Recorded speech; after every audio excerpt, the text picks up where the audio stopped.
Welcome to Parallax by Ankur Kalra, a podcast produced by Radcliffe Cardiology to bring you a new angle of all things cardiology and the best from the US Cardiology Review.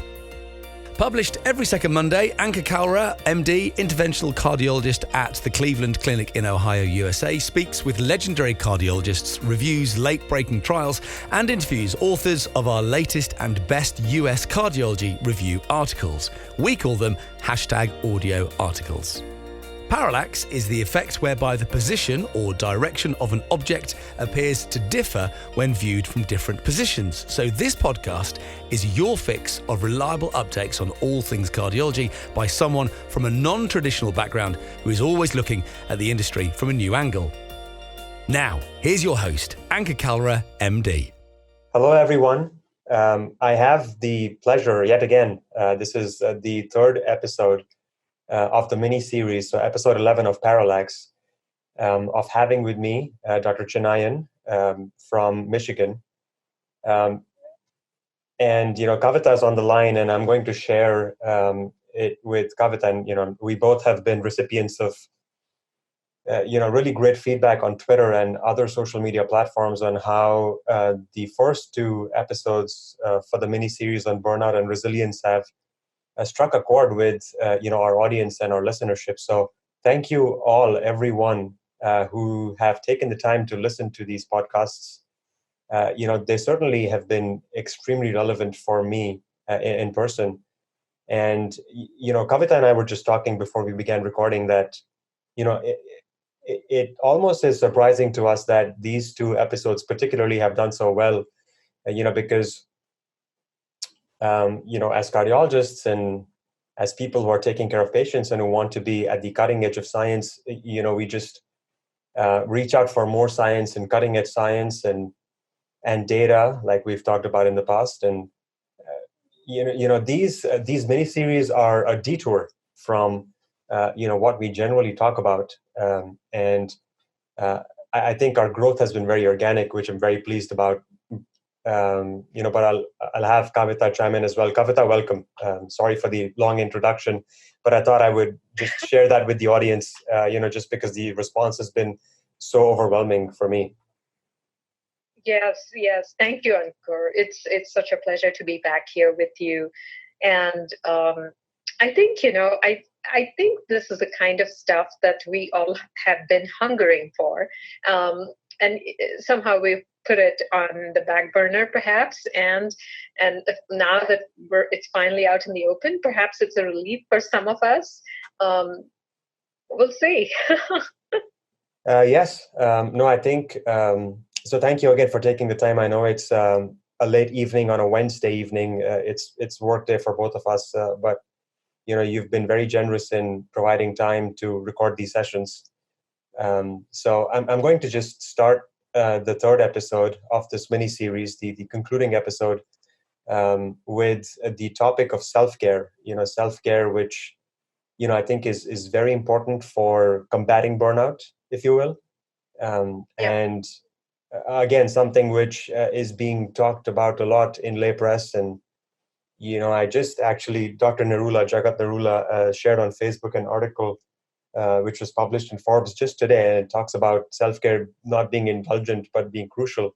And I haven't read the article; I just read the headline. But it was like, yes, I'm going to talk to Kavitha about self-care today. So, enlighten us and educate us about self-care.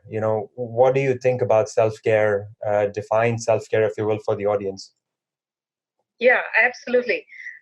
And I think. The way to think about self-care is, and this is something I tell my patients quite a bit, particularly women, women patients. And I'll give you this example of why this is relevant for women particularly, but of course also for men. So women are so busy taking care of everybody else, right? And so the last person on their list is themselves.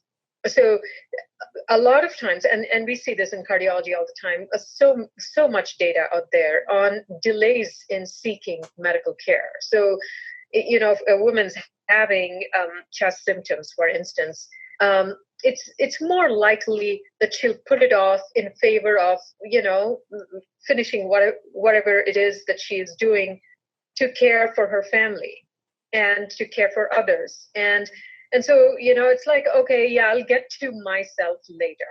And so what happens in this situation is eventually, there is this burnout because that tank gets depleted. The tank from which we give gets depleted. So what I tell my women patients is you can't give what you don't have, and so self-care is the process of filling your tank. It's the constant process of refueling your own tank so that you can constantly give to others. And the giving comes as a very joyful overflow of this tank rather than a forced, I have to do this, or this, the sense of responsibility or this burdensome sense of responsibility. And that eventually leads to resentment and cynicism and so on, which is really what happens in medicine too. We kind of, are so focused on doing whatever it is that we need to do for our patients, for our careers, that we start to run on empty, mid-career or so. And that's when this whole burnout, starts to set in with cynicism and resentment and this exhaustion. So self-care is really about filling your tank. Yeah, no, that's a great definition. I actually have not come across that definition, but spiritually, right, from the practices of meditation. I mean, that's exactly what meditation is all about. It's about filling your reservoir, right? It's about rechanneling your energy and your focus. And it involves a lot of inner work, right? And meditation, I mean, at least from what I've learned this past year, having gone through so much this past year, meditation has been sort of the savior, obviously, of course, my son as well, but meditation has been the savior for me, I think, in person. And now that I sort of have started to talk about meditation and sort of disseminate its power to others, coworkers, at my new job, or even family members like my parents, they sort of want to try it out, right? Because it's like the cool thing to do. And, just because everybody seems to be doing it and talking about it, but really it's a process which requires a lot of determination and a lot of inner work. The journey when you begin meditation, the journey is not easy. Like it's like cleaning. The analogy that I heard from, I think it was either Robin Sharma or Jay Shetty. I think it's a beautiful analogy. It's like cleaning the room, or cleaning the attic or the garage, which has not been cleaned for decades. So there's going to be a lot of dirt and a lot of dust, and a lot of discomfort. But in the end, there will be cleanliness and peace. So, as a meditator, filling that reservoir makes a lot of sense. But, I think I should not have expected anything less from a very advanced meditator like you to have such a beautiful definition of self-care. But let's just break it down to pieces for the audience, right? Because, like we were talking about, like when we hear self-care, we hear about diet, we hear about exercising, we hear about Vacation, exactly. Just like taking time off and just flying off to an unknown land or to a foreign country or somewhere, just, vacation time. But there's more to it, right? This is just a very superficial way of defining self-care. It is. It's really superficial. I think these are very important things, diet exercise and taking time off are really crucial aspects of self-care, but they're not it. They're not all of it. Because how many people do you see? I mean, you're an interventional cardiologist, and I'm a clinical cardiologist. I see patients day in and day out who are on fabulous diets, who exercise all the time, and yet have, all kinds of problems, right? Inflammatory conditions and so on. And this is not to say that, diet and exercise should not lead to any disease. That's not what I'm saying. What I'm saying is that it's not enough. And the fundamental issues of depletion should be addressed. And for some people, I think exercise is meditative, but those people are really few and far in between.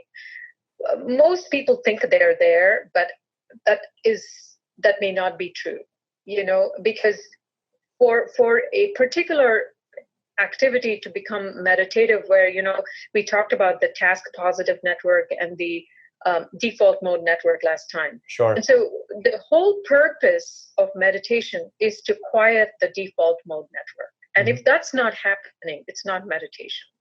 So, and just going to a yoga class or, going for a run, those things will temporarily perhaps do that. And they do that. And this is why a lot of people love being in the zone, because being in the zone means that the default mode network is quiet and you're finally in the flow of life. And so that's really being in the zone. And that happens at certain levels of particular kinds of activity, like if you're mountain climbing or you're skiing or whatever it is that people like to do, you can be in that zone. But those are not opportunities you have all the time. It doesn't happen every time we go for a run, for instance, or it doesn't happen every time you go and do a particular activity. It's kind of a hit or miss. Right? And so we have to find a way where that default mode network is consistently allowed to rest. It's like, it's making it a habit. And that's what you were saying earlier, right? With meditation, yeah.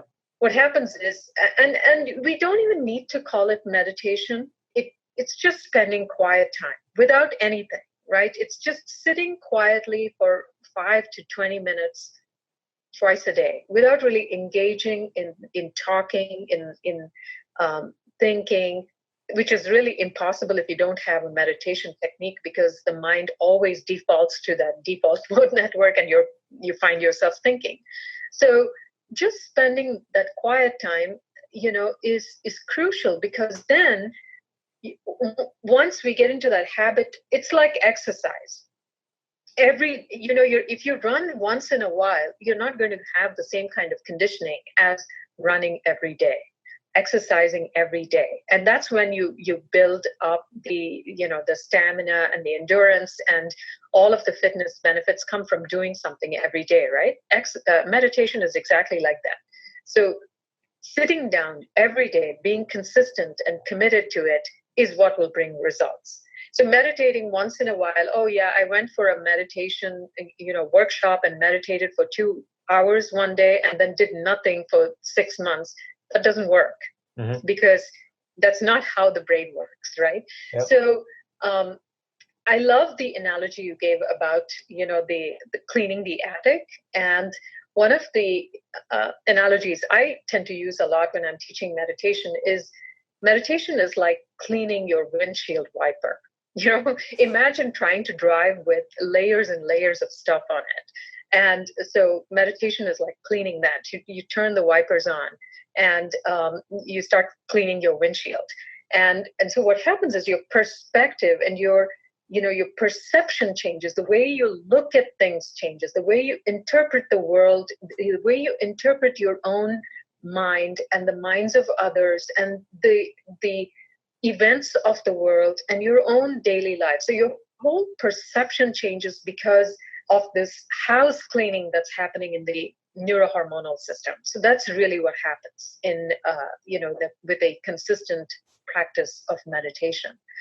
So self-care, it needs to go beyond this diet and exercise, and also, building up this, this quiet time, this mini vacation for a few minutes every day is so much better than trying to go on a vacation once in a while. There's absolutely nothing wrong with that. By the way, I love, going on a beach and forgetting about the world. But a lot of times what happens is you can be on the beach, but your mind is still very active and you're still thinking about all these things you need to do. So although you're physically there, it's the mind doesn't really turn off. So what is needed is this consistent application of a technique, whatever that technique may be. So does that make sense? Yes, it does. I'm going to share with you a few examples that I incorporated into my own practices. And this is just, we're two cardiologists talking. I sort of forget that each time we have these deep conversations. But so the first concept that you brought up was just being in the zone, when I was sort of starting off, I think I would say earlier this year, so I've probably, or maybe late last year, somewhere around fall last year is when I really started about thinking meditation in a serious way. So the one analogy that you gave, or the one concept that you shared, was being in the zone. And I thought about it, and I said that the one time I'm actually only thinking about the task in hand, not thinking about anything, not like remnants of the past, or worrying about the future, or just being anxious generally. The one time when that happens in my routine is when I am in the cath lab doing a procedure. It's like I'm in the zone. I totally zone out, and I'm just focusing on the screen and what I'm doing. I realized that after the fact. It came, this knowledge, this self-awareness, or this self-knowledge about where my mind is going and what I'm thinking. It came after I sat down and, had a conversation with myself about, okay, when is the time that you think you are only involved in the task and not thinking about anything else? And it was the cath lab, surprisingly enough. It was a revelation for me. And then, my next obvious question, was, what can I do in my time outside the cath lab, which is substantial, right? I'm not in the cath lab 24 hours. Even between cases, I'm outside the cath lab. I'm not actually in the cath lab doing the case. What can I do to replicate that scenario? What can I do to replicate that environment? And like you said, it's hard. Like, it's hard to shut the default mode off completely, because it's constructed of a lot of remnants of the. For me, at least last year, it was constructed of a lot of remnants from the past. It still is. It still is. It's a constant. It's constant work. It's constant challenge.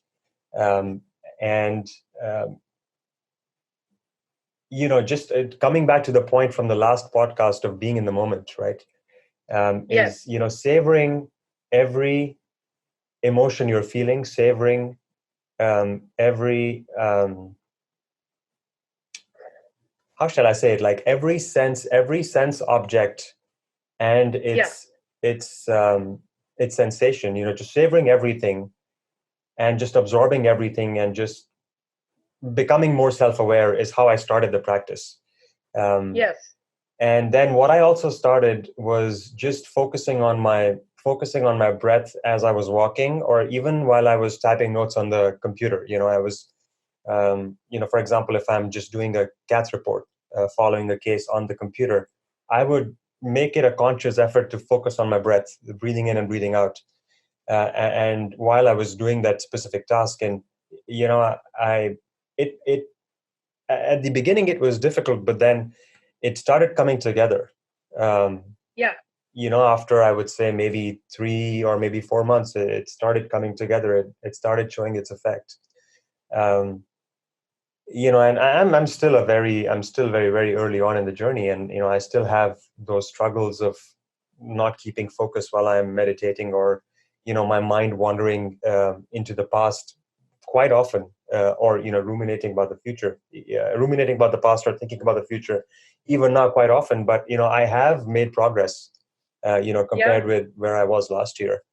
So I mean, I'm sort of detailing these aspects for the audience or for the listenership, because I'm sure people who are trying to get into self-care and meditation are facing these challenges. And I think the message is, the reason I've deconstructed this is the message is that it's a natural process.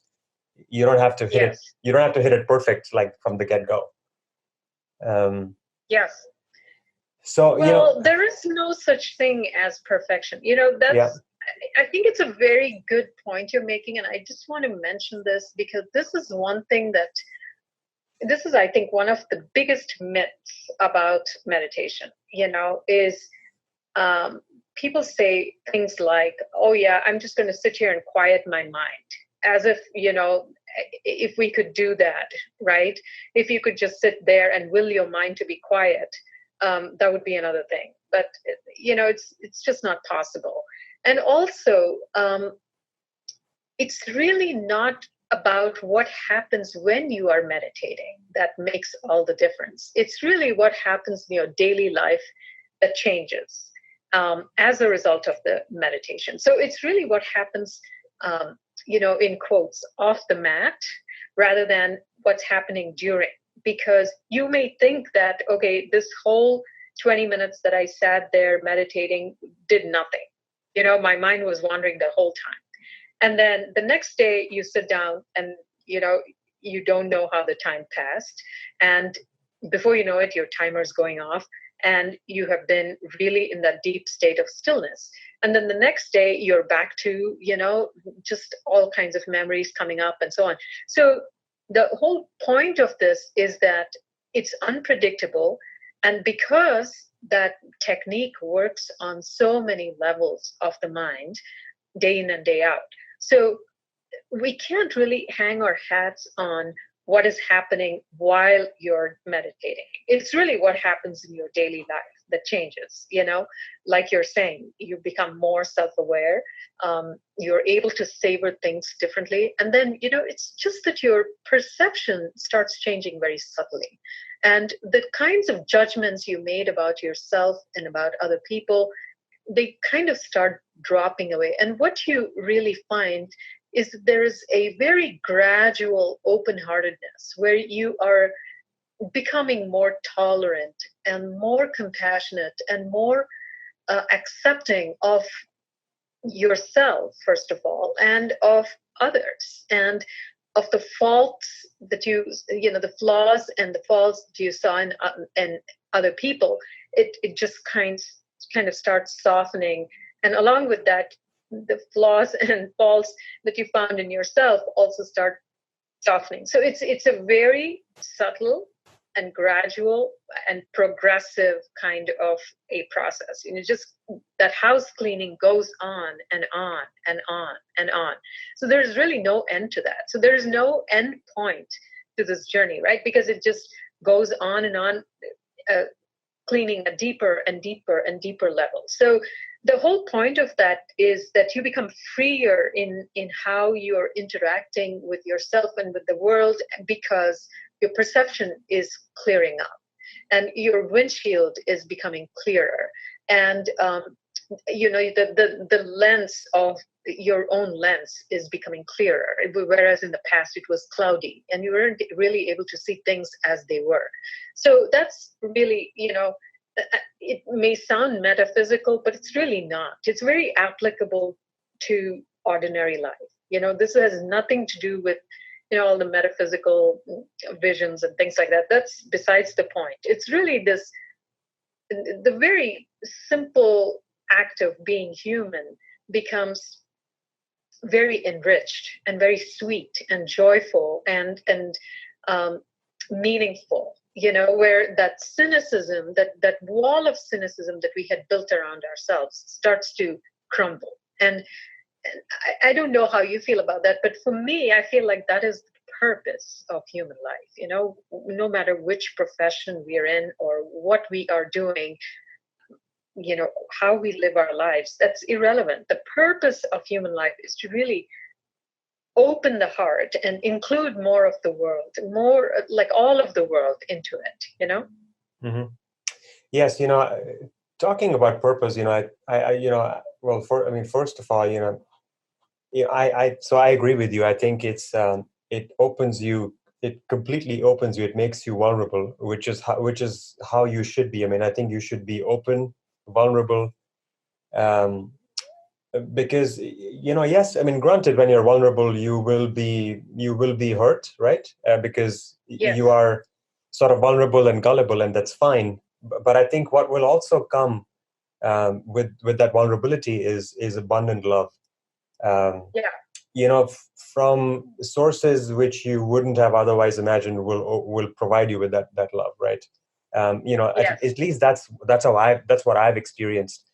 Going through just deep pain, and being completely shattered, and then finding solace in meditation and my son, but then just going through this period of complete openness and vulnerability, has been a journey for me, has been a personal amazing journey for me, I would say. And if I were to go back and change anything, if you will, I wouldn't change anything. I would not change a thing, just because I've I was sort of talking to a really good friend who's also a cardiologist. He's probably going to listen to this episode. His name is Saurabh Dani. He's I'm sure you've come across his tweets. They're very educational. He's a phenomenal clinical cardiologist. It sort of listens to our conversations, and is very learned in this aspect himself. And I was having this conversation with him,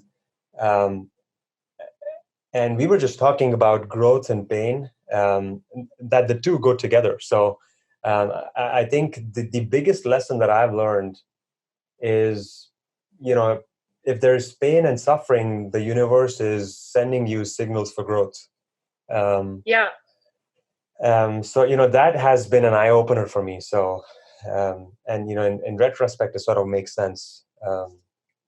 And so so coming back to purpose, sorry for digressing and maybe going tangential and off topic, but the purpose, to me, I think the purpose is to find yourself is the biggest purpose. And then in finding yourself, if you can identify a passion which you deeply care about, for me that's Make a Dent, my nonprofit, and for others, I mean, for you it's Gita and meditation, and preaching the practices of meditation, which I think is phenomenal because you're touching countless lives. I think then you sort of align the body with the mind and the soul, which is, I think, the overall arching mission of all of this, right? Is to align the body with the mind and the soul. So what I say to myself every day is, I have three tasks. Like, I have to train my body, I have to master my mind, and I have to enrich my soul. And I sort of have so I do it diligently. Like, I exercise diligently, and then I meditate diligently, and then I do something for my cause and for my passion, which is Make a Dent. I do that. I have been doing that consistently for the past almost a year, and I can see that has already made such a tectonic shift and difference in how I have dealt with crisis. And I'm sure all of us will have to. You've gone through crisis as well. I mean, all of us will at some point, or have gone through crisis at some point in our lives. And with that discussion, you brought up a very interesting concept when we were talking off the line before we started recording. You brought up a term which actually was new to me. So And maybe you didn't realize that when you were talking, but it was new to me. So I caught on that, and I said, I'll reserve that for the podcast recording. And that was Okay. and that was chronobiology. That's such an interesting term. I'm a sucker for new words. I sort of pick them and look them up and sort of keep them in my repository. So, um, what is chronobiology, by the way? Let me start by that question first. Yeah, absolutely. So, in 2017, two Americans won the Nobel Prize for their work on chronobiology because they actually described the genetic mechanism for the clock genes, basically, and how these they're called oscillators, and they are these clock genes that turn on and turn off, which results in the switch in the circadian rhythm. So it's basically a description of the circadian rhythm of really what happens with this whole system of primarily when you think of the circadian rhythm, you're thinking of cortisol and melatonin, which are the catabolic. The cortisol is the catabolic hormone, which turns on when you start waking up in the morning, and melatonin, it turns on when you go to sleep at night. And so that's anabolic. And so these two metabolic pathways are kept separate by this very intricate and sophisticated mechanism, which, of course, they're in the brain, and as well as the oscillators in various organs. So chronobiology is really understanding these two specific pathways, the catabolic pathway and the anabolic pathway, and then applying that to lifestyle changes. So what is so interesting for me about this is it's because of my training and my practice of Ayurveda. Ayurveda, as you know, is the oldest medical system in the world, and it's almost 5,000 years old, and it's a very highly sophisticated understanding of biology. And this whole description of chronobiology is already there in Ayurveda. So what we are describing now, in the last 20 years or so, was already well described thousands of years ago. And so this, the prescriptions for lifestyle that I tend to give my patients really is really based in Ayurveda. And that really is based in chronobiology. So for instance, one of the biggest things I tell my patients, and also when I'm giving these talks to fellows in conference and so on, is it really has to do with two important things. That's sleep and when you eat. So it's not just what you eat, it's also when you eat and when you don't eat. So if you, for instance, if you overload your system when the anabolic hormones start coming on, which is as the sun starts setting, then the catabolic hormones need to turn on again, which is cortisol and all the related, the whole pathway. And those, as we all know, that eventually leads to a lot of problems, not only in digestion and sleep, but also at this level of the cellular metabolism. And, the inflammatory pathways are turned on and so on. So the best thing to do is to eat, when your catabolic pathways are active, and not eat when your anabolic pathways are active, which is don't eat anything after sunset. So one thing I tell everybody that asks me for diet advice is don't eat anything after 6:30. If you haven't eaten by 7 p.m., don't eat that day. And so, this whole concept of intermittent fasting, which, so many people talk about, is really based in chronobiology. So you don't really have to fast for 48 hours or even 24 hours. All you need to do is fast every night from about 6:30 p.m. to about 7 a.m. the next day, and allow the melatonin pathways to do their thing. And when you're eating during the day, make sure that the biggest meal of the day is at lunch. That's when all your whole pathway is really active and can take care of, metabolize, and digest and do all of that really well for lunch. But you see, the Western society, the mechanism or the habit of the Western society is to hardly eat anything all day and have a big meal for dinner. Yeah. And that is like the worst thing you can do, because you're messing up, your circadian pathways, right? So I always say, eat a heavy lunch, have a light and early dinner, and then don't eat after that. And so if a lot of my patients, right, who have had metabolic syndrome, or they have had, a very difficult time losing weight and so on, this is the first thing I tell them. Don't do anything else. Don't change anything else. Just do this. And all of a sudden, their lives are better. They're sleeping better after about 3 weeks. And then they start losing all this weight and so on, just by making this change alone. And you can see it makes absolute sense, right? Because we focus so much on what to eat that we forget that it's not really only what you eat. It's also when you eat and when you don't eat, and when you allow things to work,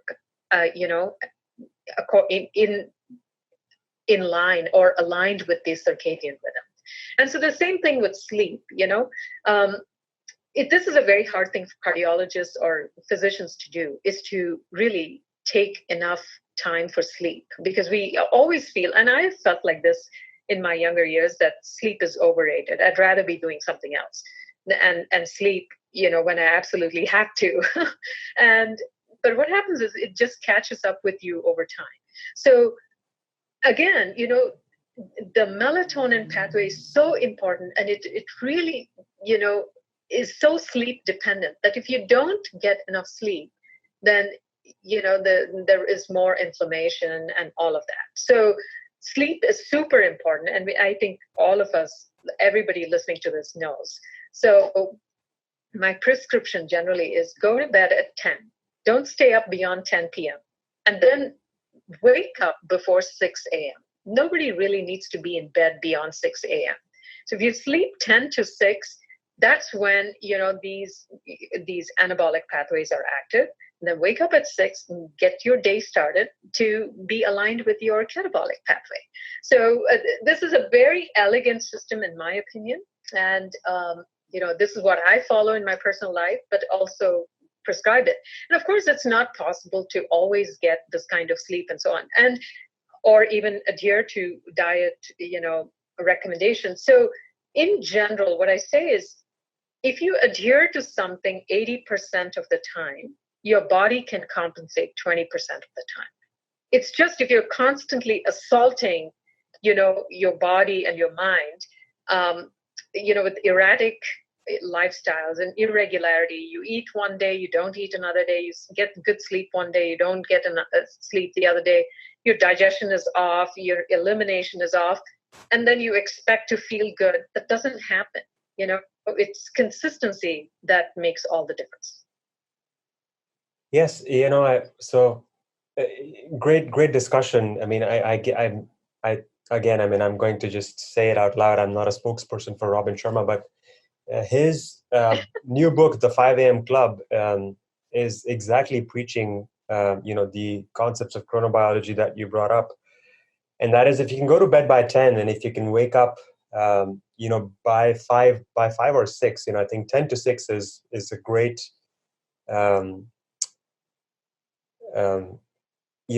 zone for gathering sleep. I would love to do that on a consistent basis. I'm guilty of, abusing my sleep system, in part also because, of my job. I work as an interventionalist, and I'm on call now more so often than my previous job, but I'm on call, approximately 8 to 10 times in a month, which is, that's a busy call schedule for, for STEMIs, and, just to be waken up odd hours. Yes.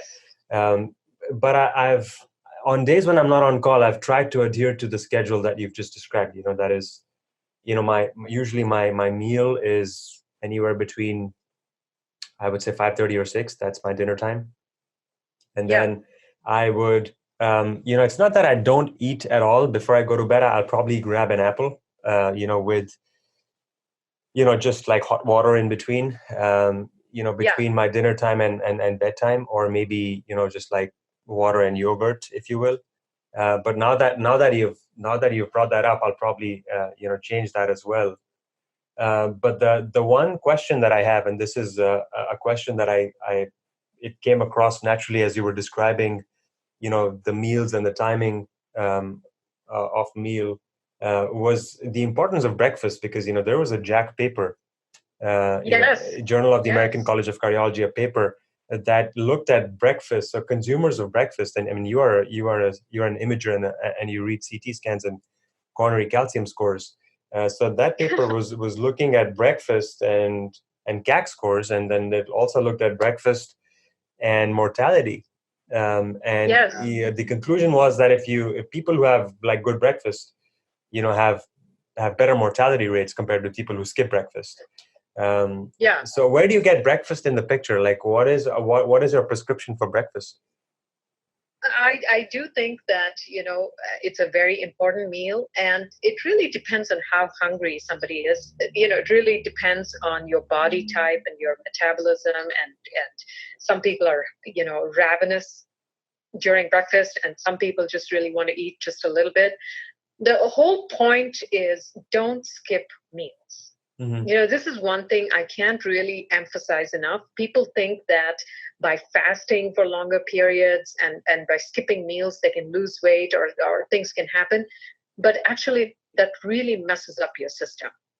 And fasting is great for some people, but not other people. And it really depends on your individual system. And this is why I love Ayurveda so much, because it's not like a one thing works for everyone. It really depends on you and what you're made up of. And so I don't recommend fasting unless, I know somebody's body type, and don't skip meals. This is one thing I can't really emphasize. So it's like, and this is so hard for us as doctors, right? We're so busy, and the last thing you want to do is eat, and a lot of times you're just like grabbing something and not even paying attention to what you're eating. So all of that goes into self-care, really paying attention to your own body, and then nourishing it in a way where your tank is filled. And that nourishment needs to happen on so many levels. It's not just what you eat. It's not just how much exercise you get. It's also the nourishment that comes from calmness and peace and joy and love and all of that yummy, lovely stuff, I don't know how you feel. You're younger than me, but life goes by too fast. You can keep thinking in your 20s and 30s, oh yeah, I have all the time in my life to make these changes. I'll do it someday. Before you know it, that someday is there. And you look back and you think, where did all these years go? I could have done better, And so one of my goals in life is to never have regrets, Yeah. So it's whatever it is that I want to do it now. I never want to wake up one day and feel like, oh, I should have done that. So that includes self-care. It's loving yourself enough to care for your body and care for your mind and care for, yourself, so that you can give, because our profession is so much about giving, and we can't give what we don't have. Mm-hmm. Yeah, no, I agree. So, I mean, I think it's great that we're having this conversation. I think it's time that we have this conversation. I've seen, when I was in training, I saw so many attending physicians just, like you said, skipping meal or just rushing rushing by and grabbing, even as fellows in training. I think, for all the fellows in training who are listening to this, or even, house staff, or, even cardiologists or attending physicians, I don't remember as a fellow how many times I've just opened up the cabinet and grabbed peanut butter and saltine crackers, right? It's yeah. Ankur, I think part of the problem, I'll tell you what it is, I think, is we glamorize this. We glamorize this to think that this is how a great cardiologist lives and does things, by sacrificing their own self-care. For some reason, we have put that on a pedestal, and we think that that's the right way of doing things. That is what needs to change. Mm-hmm. That is really what needs to change. It's stop really worshiping this madness, this insanity of, if you are going to be an interventional or any cardiologist, you have to work like this. We call it good work ethic, but actually it's insanity. You can still have a very good work ethic. In fact, your work ethic gets much better when you take good care of yourself. I agree. And and somehow we have glamorized this in our field. We have really put this on a pedestal, and we've said, this is what a great doctor does. Doesn't eat, doesn't sleep, and just does this all day. And that's fine and dandy until you burn out. So that, I think, our field needs to change. Yeah, I couldn't agree more. Listen, I think, so first of all, this is our concluding episode. I'm going to conclude the podcast and the recording, but I want to take a moment to just thank you for sparing your time and really enlightening us on several topics that we've discussed, I think, in these 3 podcasts. Obviously we've had reaction on social media, and it's been very positive and welcoming, and it just seemed like that, people were just craving for such conversations. And I'm glad that we've become the medium or the media for such conversations to occur. I think that's fantastic. It gives me a lot of satisfaction that has happened. Absolutely. So thank you. Really, I genuinely wanted to just take this moment to thank you for, all the time that you've shared with us and with our audience, and with all the concepts that you've given us. In a span of just these 3 episodes, I've learned a lot. As a concluding note, we've talked about this again, off the line. We should collaborate more on projects, not only like these, but also on, also on manuscripts and absolutely. One thing. So you're a prolific writer and a prolific author, and you've written The Heart of Wellness, and you've written Shakti Rising, and I want to sort of. It's my honor to sort of provide you with the platform for just describing in a few sentences what is your 3rd book looking like, because I through these conversations off the line, just orchestrating and scheduling these podcasts, I've learned that you're coming up with a 3rd book. So yes. Congratulations on that, by the way. I don't know how you do that, but that's phenomenal. Thank you. I've over this past year, I've written a short collection of poetry, which is going to come out. Hopefully, it's going to come out on Valentine's Day next year. Wow! Congratulations. Thank you. It's very close to my heart. Because it's just I've always wanted to write, and I did not know that poetry would come naturally to me, but it's sort of when you and this, going back to our point of when you're going through pain and growth.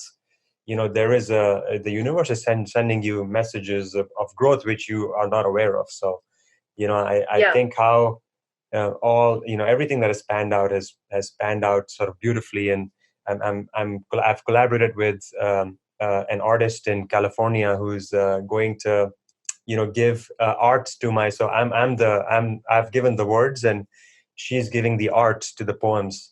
And wow, that's amazing. We're gonna put it together as a collection. It's gonna, hopefully, if all goes well and in time, It's going to come out on Valentine's Day. And then I don't know if you know about her. There is a British poet, Bhanu Kapil, who's given the she's written the sort of synopsis or review for the book. Just fantastic. because I'm a rookie poet, if you will, and she's someone who's an established person, and I was coming out with this, and I just wanted like a professional, someone to sort of critique this and just tell me what she thought about it. And she thought that it was very like visceral and very very moving. So I'm glad that she did that. But talk to us about the third book. Well, first of all, I can't wait to read your book, Ankur. I've seen some snippets of your poetry, and I love them. I love it, and I think I shared this on Twitter some time ago, but I write poetry too, and my name means poem. Wow, so that's incredible. Just a coincidence. Yeah, so I've published quite a few poems on my website, and I know how that is, and it's one way of this deep and raw expression, and so I can't wait to read your book. So I'm looking forward to that. My book is really it's not about cardiology. Yeah, neither is mine, by the way. It's far away. It's far removed from cardiology. Yeah. Yeah. So I'm a practitioner and a teacher of what a tradition, it's of a tantric tradition known as Sri Vidya, or which actually means auspicious wisdom. And so this, my third book, is actually an exploration of this, the path of the goddess, which is really what it is. It is the path of the goddess. And it's an exploration of that through the 1,000 names of the goddess. So that's what it is. And it's a blend of, I'm more of a practitioner and then a scholar rather than a scholar practitioner. So it's really meant for people who are interested in this path of the goddess and want to learn more. So it's a very popular, it's a chant or a hymn, the 1,000 names of the goddess. And really it's an exploration of the philosophy and the practice of this path. It's fascinating. I would have to admit that it's a little over my gray matter for the moment, but I'm going to learn more about it. And once I've sort of learned more about it, I'd be intrigued to actually read it, because I like reading. I like reading abstract literature, which is very important for lateral thinking and development. But yes. Again, this is all that. Yeah, no, this is exactly what I need. So again, thank you very much. It's personally, it's meant a lot to me to have you on the show and to talk about all the concepts that we've talked about during these 3 episodes. I know that this was a last minute scheduling, so thank you for that. And enjoy time off. I think this episode will release on the day you come back from vacation. I know we've talked about vacation, and I'm going to conclude by just actually requesting you, now that I've learned that you do poetry and your name actually means poem, to request you to actually be kind enough to write the foreword for my book. Absolutely, I would love to. if that's fine with you, I would send the manuscript's been edited and it's ready. So I'm actually going to send you the manuscript. That after you're back from vacation or whenever you get a chance, if you can write a foreword, that would mean a lot to me. Absolutely, Ankur, I'd be honored. Thank you. Yeah, no, thank you for everything. And I will we'll keep having these conversations, and obviously gauge response from audience, and hopefully get you back soon on the show. Thanks again, Kavitha. Thanks for everything. Thank you. Have a good night. Yeah, you too. Bye-bye. Dear cardiologists, we want to make this podcast about you and for you. So please email us your critical thoughts, comments and questions at podcast@radcliffe-group.com and visit uscjournal.com for more information. You can also follow us on Twitter, LinkedIn, Facebook and Instagram at Radcliffe Cardiology for daily updates. Join thousands of cardiologists and become a Radcliffean by registering to radcliffecardiology.com. You will receive regular newsletters and gain access to hundreds of expert interviews, educational webinars, clinical cases, and peer-reviewed articles from our 6 medical review journals on general cardiology, interventional cardiology, arrhythmia and electrophysiology, cardiac failure, and vascular and endovascular surgery. Thank you.